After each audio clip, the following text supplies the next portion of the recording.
Linking your device to Secureframe 2026 is a straightforward process that ensures your data is secure and accessible. Follow these steps to successfully connect your device. Step 1. Prepare your device. Ensure that your device is updated to the latest operating system version. This helps in avoiding compatibility issues during the linking process.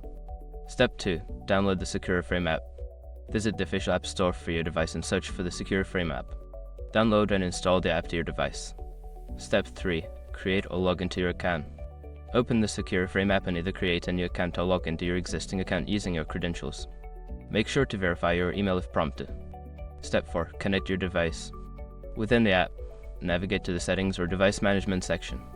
Follow the prompts to link your device, which may include scanning a QR code or entering a unique code provided by Secureframe.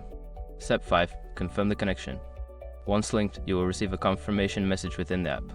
Check that your device is listed under your account settings to ensure it is properly connected.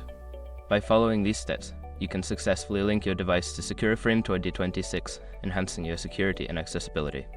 If you encounter any issues, refer to the support section of the app for further assistance.